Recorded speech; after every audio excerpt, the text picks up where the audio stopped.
Hello, my name is Arita Burt. This is my Interpersonal Communication Project, Liberty University, HSER508, Spring 2013. Next slide. According to Stewart, communication is defined as the continuous, complex, collaborative process of verbal and nonverbal meaning making. In other words, communication was going on when we were born and it will continue after we're dead. There are many different elements such as facial expression, tone of voice, choice of words, and other things. Interpersonal communications happen when communicators involve talking and listening to each other in ways that make it personal between them. It is unique and personal in response to each other, and it is easiest when there are only two people involved. Stuart Bress describes this as maximize the presence of the personal. Next slide. My overarching goal, meaning the goal that supersedes all other considerations, is to communicate better through effectively listening and be more aware of my actions and behaviors when communicating in order that I may be able to strengthen our youth ministry in our church.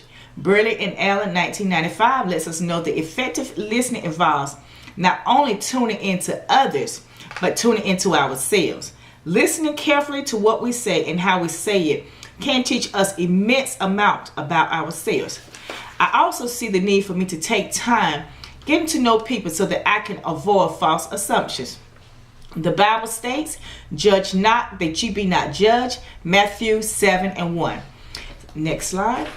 Enlarging the conversation by identifying needs for better communication added to the resources needed to improve. We can identify areas of improvement by self-awareness that we do have a problem. When we do not recognize we have a problem, it becomes difficult for us to change. We should be more aware of our actions and behaviors. On the other hand, we can improve our conversations by asking open and clarifying questions. This can help us to have a better understanding how the speaker feels about what they are trying to communicate to you. This will eliminate guessing and making false assumptions. Stewart lets us know that empathetic listening focuses on the other person's thoughts and feelings. He states that empathetic listening requires 3 skill sets: focusing, encouraging, and reflecting. Next slide. According to Stewart, self-disclosure enables you and other people to get to know each other. The longer people interact, the more comfortable they feel asking each other questions and answering questions. Self-disclosure also increases your self-awareness and clarifies your understanding of yourself. Sharing your results with others and feedback from others. He further lets us know that self-disclosure takes place in an ongoing social interaction in which you choose how you wish to present yourself to others. It focuses on the present and not the past. Next slide. Behavior blend is described in the DISC personality assessment.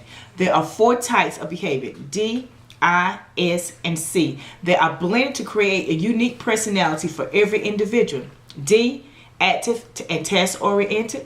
I, active and people-oriented. S, passive and people-oriented. C, passive and task-oriented. In the behavior blend, I am a SC type person. I tend to be people and task-oriented, but at the same time, I am cautious and calculated. Next slide. The positive side of my behavior blend is that I enjoy being around people and I work well with people. Carbonell describes me best as wanting to be humble, quiet, and compliant self. On the negative side, I sometimes find myself interrupting the conversation before the other person finishes talking. This is one of my many areas that I am striving to work on. According to Philippians 4:13, I can do all things through Christ which strengthen me. And that includes being a more effective communicator.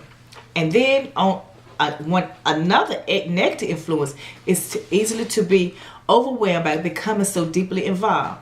I must at all times set my limits so that people will not take advantage of my acts of kindness shown through my daily activities, especially at church. Next slide. Potential interruptions. Barriers are areas that hinders the free movement of conversation for me. Are ritual listening, being defensive, and interrupting others while talking. Next slide. According to Peterson, ritual listening looks like friendly listening, but it's not. All the time, I'm really deciding how to dispute what the person is saying. I can overcome this by shifting my focus towards the person who is talking and what they are saying.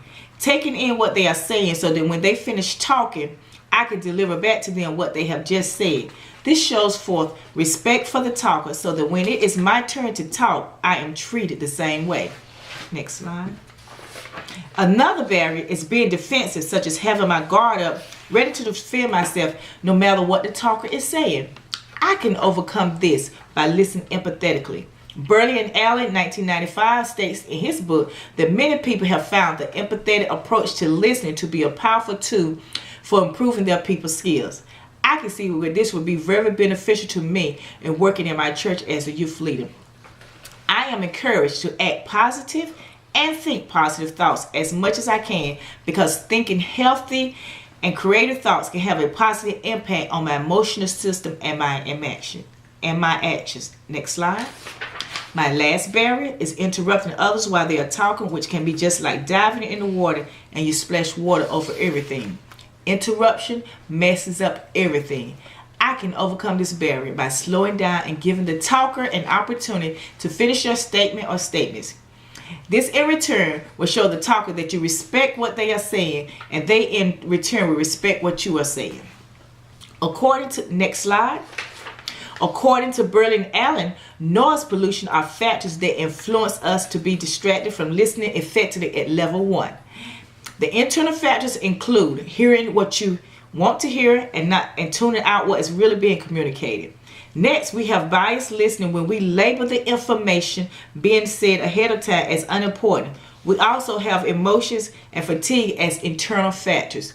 This includes things such as stress, the time of the day, and personal problems. The external factors include not talking loudly enough, loud noises such as traffic, room temperature, and interruptions such as phone calls. This is especially true today in that nearly everyone keeps a cell phone with them all the time now, and they will stop in the middle of a conversation to answer their cell phone. Next slide. Burley and Allen lets us know that a very important step in overcoming listening barriers is self-awareness. When we do not recognize we have a problem, it becomes difficult for us to change. Other things we can do to resolve barriers to listen, or maybe say solution to pollution, is to practice listening empathetically, think before we speak, shifting the focus in the conversation if it seems like it is headed in a negative direction, being open, and finally taking care of your body. Your body needs enough rest and exercise that it may be able to function properly without feeling fatigued or burned out. You are better able to communicate or to concentrate what is going on around you, which will lead to effective communication. Next slide. In order to develop a good plan for any situation, you first need to evaluate the situation or thing involved. Therefore, my plan of action for improving my interpersonal communication starts with me. I must first identify my strengths and weaknesses and build from there. In my plan, I would include having a healthy body and mind by taking care of my body through exercise and relaxing, thus getting the proper rest my body requires. I lack in reading unless I really have to do so I need to increase reading books about life and other situations so that I may be able to communicate more effectively on subjects that I may not have been aware of without reading. Next slide. Other things that would be essential to me is time management. Learn to prioritize my day in order that I will be able to listen attentively when I need to without rushing through important conversations.